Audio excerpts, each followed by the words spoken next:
Como Carlos Marighella morreu? Carlos Marighella foi um político, escritor e militante comunista brasileiro, que se tornou um dos principais líderes da resistência armada contra o regime militar instaurado em 1964. Ele foi o fundador da Ação Libertadora Nacional, um grupo guerrilheiro de orientação marxista-leninista. Carlos Marighella nasceu em 5 de dezembro de 1911, em Salvador, Bahia. Ele era filho de Augusto Marighella, um imigrante italiano que trabalhava como operário, e Maria Rita do Nascimento, uma negra descendente de escravos. Ele era o mais velho de 9 irmãos, e precisou desde cedo adquirir responsabilidades. Carlos estudou nas escolas públicas, nas proximidades de sua casa, na Rua do Desterro 9, na Baixa do Sapateiro. Embora fosse de família humilde e trabalhadora, ele foi estimulado desde cedo a buscar nos estudos um futuro melhor. Com 4 anos já estava alfabetizado.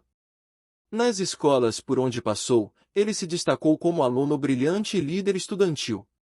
Aos 14 anos, ingressou no Colégio Central da Bahia, onde participou de diversas atividades culturais e políticas. Ele se interessou pela literatura, pela poesia e pelo marxismo. Após terminar o ensino básico, Marighella ingressa no curso de Engenharia Civil da Escola Politécnica da Bahia, porém acaba abandonando o curso em 1934, para se tornar membro ativo do Partido Comunista Brasileiro. Durante seu tempo cursando engenharia, Marighella começa a ter mais contato com os movimentos estudantis, e com leituras consideradas subversivas para a época.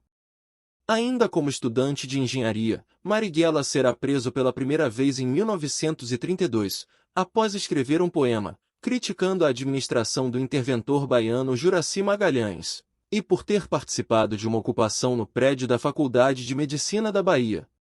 Após ser solto, Marighella começa a ganhar cada vez mais prestígio no partido. Em 1934, Marighella tornou-se um dos dirigentes, ficando responsável por organizar o PCB na Bahia. Depois do fracasso da chamada Intentona Comunista, que ocorreu em 1935 com o objetivo de derrubar o governo de Getúlio Vargas, Marighella é convidado a se mudar para o Rio de Janeiro e ajudar a reestruturar o PCB. Pouco tempo após chegar à capital federal, ele é preso pela segunda vez por subversão em 1º de maio de 1936. Durante seu tempo na prisão, Marighella foi torturado pela polícia política, liderada por Filinto Miller.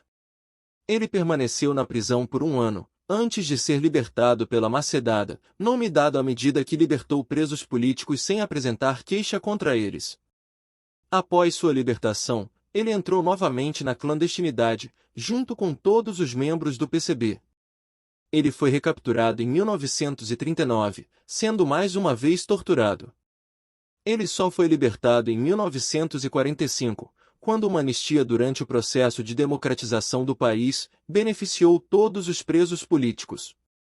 Marighella foi eleito deputado federal pelo PCB da Bahia em 1946, aos 34 anos. Agora como parlamentar, ele retorna ao Rio de Janeiro e assume a cadeira no parlamento, ao lado de outros 14 deputados comunistas. Ele também começa a se relacionar com Elza Santos Sé, uma baiana que se muda para o Rio de Janeiro. Desse relacionamento nasce o único filho de Marighella. Porém será com a também militante Clara Scharf, que Marighella manterá um relacionamento até o fim de sua vida. A vida parlamentar de Marighella terá vida curta.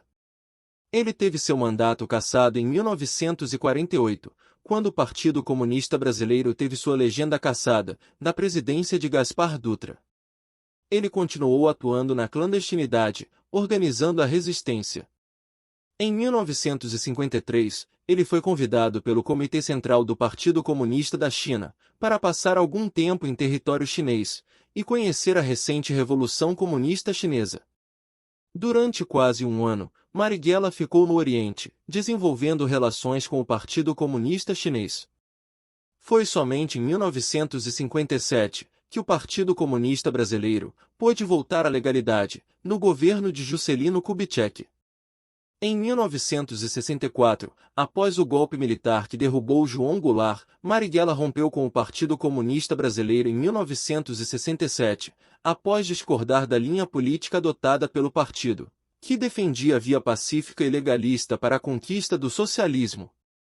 Marighella considerava que o PCB era reformista e burocrático, e que era preciso organizar a resistência armada contra o regime opressor. Ele fundou a Ação Libertadora Nacional, uma organização guerrilheira que realizou diversas ações contra as forças de segurança e os símbolos do capitalismo. Liderando a ALN, ele organizou diversas ações guerrilheiras, como o assalto ao trem pagador Santos Jundiaí, o sequestro do embaixador dos Estados Unidos Charles Burke Albrick e o roubo de armas do Hospital Militar de São Paulo. Ele também escreveu o Mini Manual do Guerrilheiro Urbano, um guia prático para a guerrilha urbana, que foi traduzido para vários idiomas, e inspirou movimentos revolucionários pelo mundo. Sua participação na luta armada o tornou o inimigo número 1 do regime militar, e ele foi perseguido implacavelmente pelos agentes da repressão. Será numa emboscada efetuada pelas forças do governo que Carlos Marighella perderá sua vida. A morte de Marighella ocorreu em 4 de novembro de 1969, em uma emboscada na Alameda Casa Branca, em São Paulo. Ele foi atraído para o local por 2 freis dominicanos, que haviam sido presos e torturados pela Operação Bandeirante, um aparato de repressão formado por militares e policiais. Segundo a versão oficial do Departamento de Ordem Política e Social, Marighella recebeu ordem de prisão, mas tentou reagir sacando um revólver de uma pasta. Ele foi alvejado por uma rajada de metralhadora e caiu morto dentro do carro em que estava. A polícia também afirmou que encontrou no veículo documentos, armas e dinheiro. No entanto, essa versão foi contestada por testemunhas, familiares e ativistas de direitos humanos.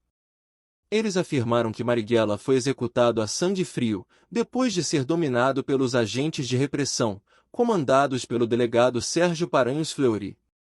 O laudo cadavérico do guerrilheiro, feito pelo médico legista Harry Shibata, mostrou que ele foi baleado no peito a queima-roupa, com um tiro disparado de cima para baixo. Além disso, a posição do corpo no carro era impossível de ser alcançada após os tiros. Seu funeral foi realizado no cemitério público da Quinta dos Lázaros, em Salvador, sob forte repressão policial. A morte de Carlos Marighella marcou o fim de sua liderança na Ação Libertadora Nacional, e foi um golpe significativo para a resistência armada no Brasil. Ele se tornou um mártir da causa da resistência contra o regime militar, e sua figura e legado são lembrados até hoje. E foi assim que Carlos Marighella morreu. Se você gostou, deixe seu comentário e inscreva-se no canal. Até o próximo vídeo.